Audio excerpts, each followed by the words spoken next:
I am Muyanga. I'm a composer and a musician, installation artist. I'm based in South Africa. I discovered Museum Speelklok on a walkabout because I was invited to the city Utrecht by Residencies Utrecht.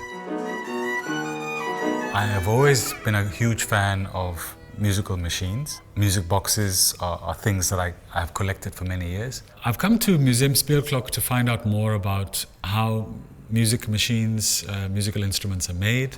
I want to learn about some of the history of where these instruments come from, the technologies that are used, because I'm very keen to make my own musical instrument that plays African music or African songs. This is the carillon. Yes, that's right. This is the earliest kind of European mechanical instrument that we have. I was curious, were there any individual instruments or types of instruments that you're especially inspired by? Yeah, the instruments that really inspire me are instruments that can have a sense of embodied practice. So something like the carillon for me, because you have to put your back into it, as it were, right? You have to imagine the dynamic of the bells, you have to think about the physicality of striking the handles. I really like the orgels with the wheel because there's a practice to that. I think there's a skill that I would love to learn. So this is a miniature barrel organ, specially made to be smaller, but most of the time the real thing was a bit larger, so it takes a bit more energy to power up.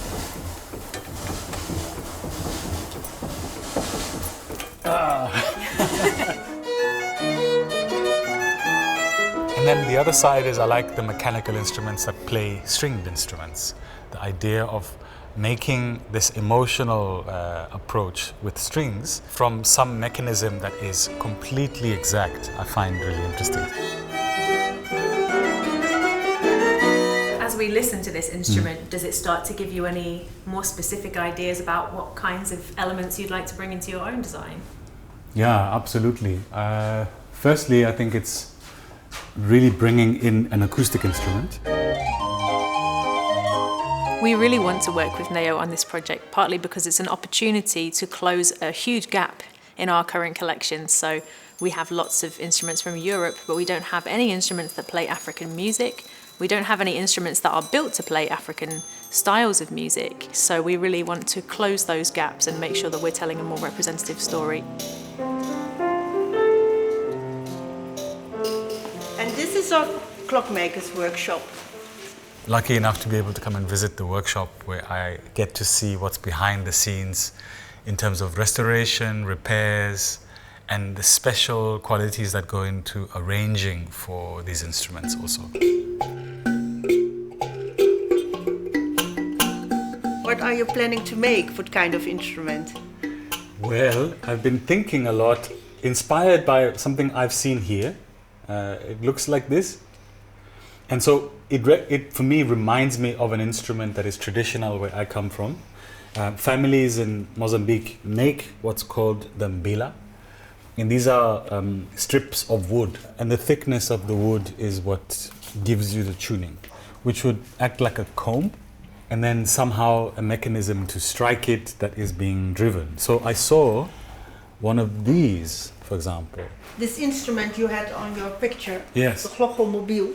What is it called? A glochelmobiel. Glochelmobiel. Gosh. So maybe you can make a tune on it. I can try. If I say that, I can take out this. This is quite a special instrument. It's on the one hand an organ, which we have many examples of, but it has a special system on the side whereby the creator designed a randomization system of a kind of binary possible results, which would mean in either of any one of two given cases, the cylinder would move in a certain way to create a totally random sequence of music.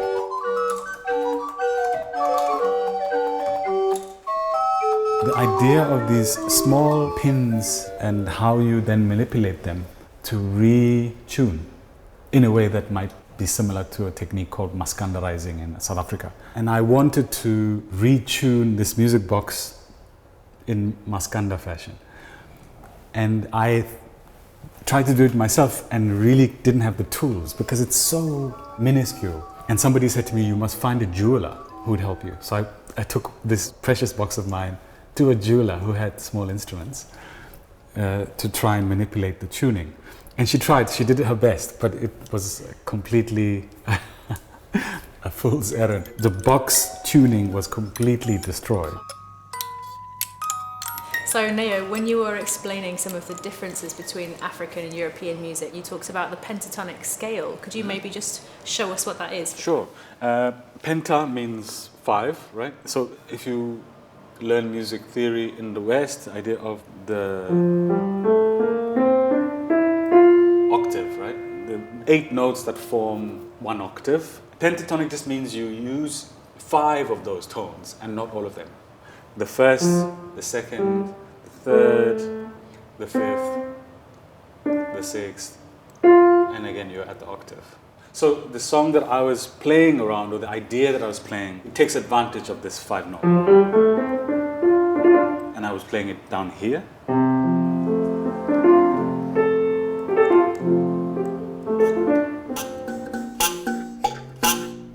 What I'm thinking about is an instrument that can play in different scales. I want to make a hybrid machine that brings these 2 worlds together.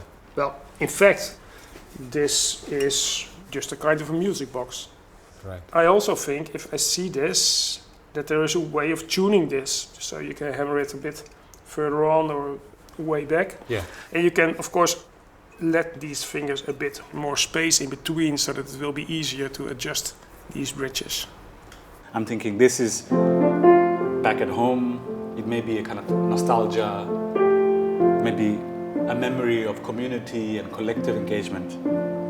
And what does that connect to? That history connects to some of the stories that transit the Atlantic through slavery, through blues, and become versions of jazz in the US.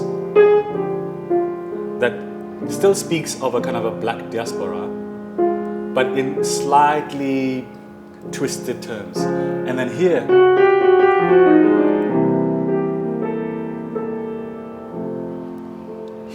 I take also into account the history which was introduced by the Dutch of importing slaves into Southern Africa from the Far East. So, was this a church at some point? Yes, it was. It used to be a church, and as you can see, a lot of that internal architecture still stays here. And I wonder if some of those resonate with you. Yes, particularly this item, the pulpit, which reminds me of pulpits that I've seen in South Africa, particularly at a church called the Grote Kerk. It was the base of the Dutch Reformed Church in South Africa. And this was the church of the Dutch settlers who'd arrived and became later the church of the Afrikaner. And it wasn't allowed for black or brown people to enter until the changeover happened in '94. And I did a work a few years ago where singers were standing on the stage, and then at one point one of the sopranos went up into the pulpit to sing from there. And for me that brought the work very much to life and brought the questions of the last centuries into the present day very, very effectively. My work has a lot to do with how society comes to heal itself by the acts of kindness and collective engagement that people commit to. And music making is one of the ways that I've chosen to do that. So what Neo Muyanga is doing is working with people. Of course, he's a composer, so there's always music at the heart of it, but the most important thing is bringing people together and finding out what they have in common to build bridges between them. My conversations and experiences here have led me to believe it's very possible to make instruments sound more African, and that's by choosing different scales, it's by choosing different materials for the actual instruments that are being played. So I think it's very possible to think in those bridging ways. And hopefully that gives us a sense of what the instrument I'm thinking about designing and making would feel like to engage in a collective experience. And then come up with something that can be fun to play, but also that can really link 2 or 3 cultures of harmony together.